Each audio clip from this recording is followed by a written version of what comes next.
Alors, afin de mieux parler de ce plan ambitieux de la réforme éducative en Égypte, nous avons contacté par téléphone Dr Nadim Samna, conseiller auprès des sociétés internationales. Bonsoir. Bonsoir. Docteur Nadim Samna, si on vous contacte afin de parler de ce dossier de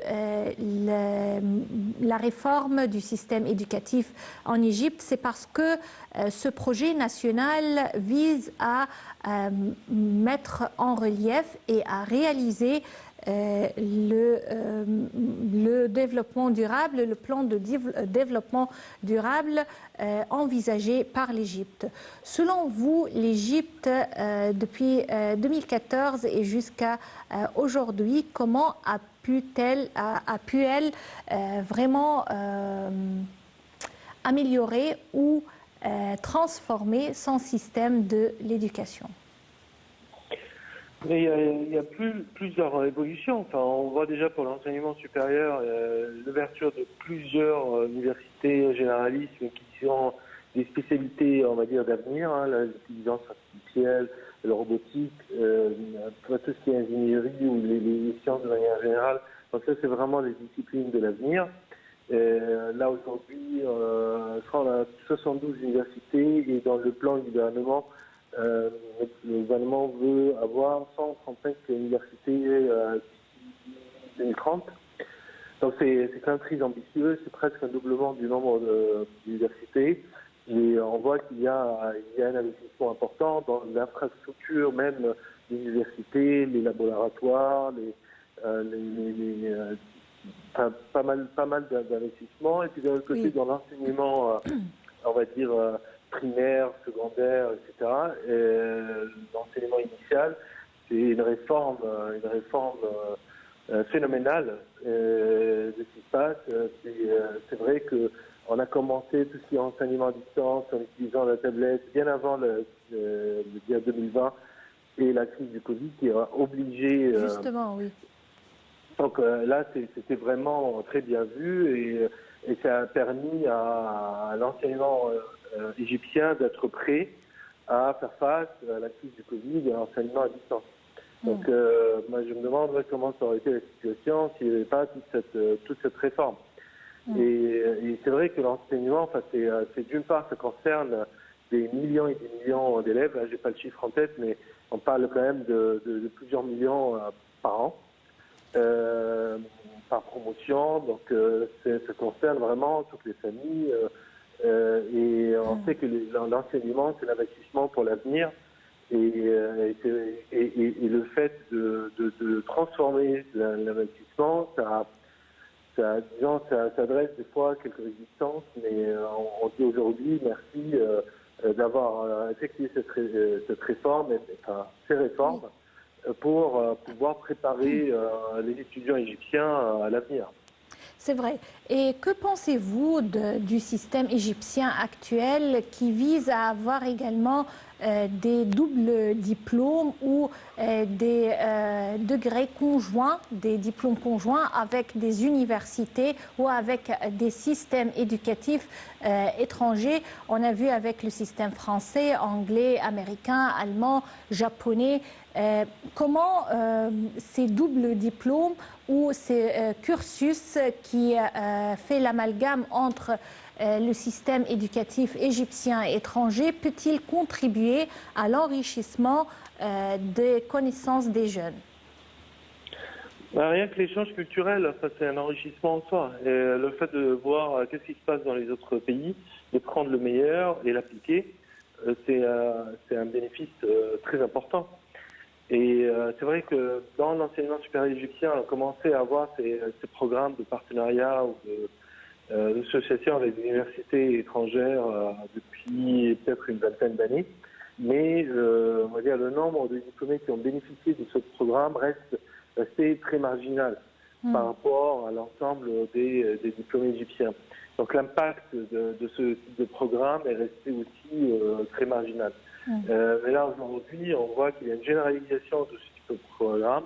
Et là, vous allez voir, n'importe quelle université à l'étranger a des accords de partenariat avec entre 100 et 200 universités au moins. Et chaque année, il y a de nouveaux partenariats. Donc ça, c'est ce qu'on essaie de faire, c'est juste un rattrapage et il faut accélérer la cadence pour vraiment essayer de rattraper. Oui. Sinon, ça serait très compliqué. Puis moi, ce que je vois, ça reste quand même très très faible. C'est, on va dire, passer des semestres d'études à l'étranger pour vraiment se mélanger avec populations différentes, de cultures différentes, voir quelles sont les méthodes de travail dans les autres pays, que ce soit en Europe ou en Asie ou aux États-Unis. Aujourd'hui, il y a très peu d'étudiants le font. Demain, ce serait bien de généraliser cette pratique, même dans les pays du Moyen-Orient. Oui, alors il existe, oui, il existe également pour des étapes de cette réforme de l'éducation égyptienne, non seulement pour le système éducatif universitaire, mais également pour le système éducatif dans les écoles égyptiennes. On a vu pas mal de réformes concernant surtout les programmes proposés aux écoliers, également le système même de l'éducation avec l'introduction de l'enseignement à distance, l'introduction de la nouvelle technologie, de l'ère numérique aux élèves, ce qui vraiment est considéré comme une sorte de révolution dans le système éducatif égyptien. Alors, c'est un plan ambitieux qui va commencer avec les élèves ou les écoliers à l'âge de 4 ans et jusqu'à la fin des études universitaires. Selon vous, ce programme, les récoltes de ce programme, comment peut-on les voir, ou les fruits de ce programme, comment peut-on le voir sur le terrain avec cette réforme qui commence avec cet jeune âge? Ça a un impact continu. Hein. Enfin, là, vous dites les premières non seulement pour le marché du travail, mais je crois que ça peut également influencer même la personnalité, l'identité, oui, le comportement. Bien sûr, oui, ça va changer profondément. En fait, c'est déjà un peu le cas. Là, on parle en 2011, là, on parlait de la révolution Facebook. C'est l'ère du numérique et aujourd'hui, l'accès aux réseaux sociaux est donné à peu près 50% de la population. Oui. Donc il y a quand même une culture numérique qui s'est bien installée dans la population égyptienne. Mais là, ce qu'on essaye de faire, c'est avoir cette culture numérique, mais productive, utile, plus, on va dire, vraiment pour l'innovation. Et le fait d'habituer les élèves dès leur jeune âge, là, on parle de 4 ans, à cette culture numérique, c'est vraiment les préparer à l'avenir, les préparer pour pouvoir concurrencer les enfants des autres pays, les autres économies, pour pouvoir innover, installer cette culture d'innovation, la culture d'innovation numérique dans l'esprit, leur montrer que c'est important, les habituer à de nouvelles méthodes d'apprentissage au lieu de l'apprentissage par cœur. Donc c'est ça qui va changer la personnalité ou la culture égyptienne. Oui. Après, l'impact sur l'économie, il va être graduel parce qu'il y a quand même une base qui est habituée un peu à la façon traditionnelle d'apprentissage. Mais oui.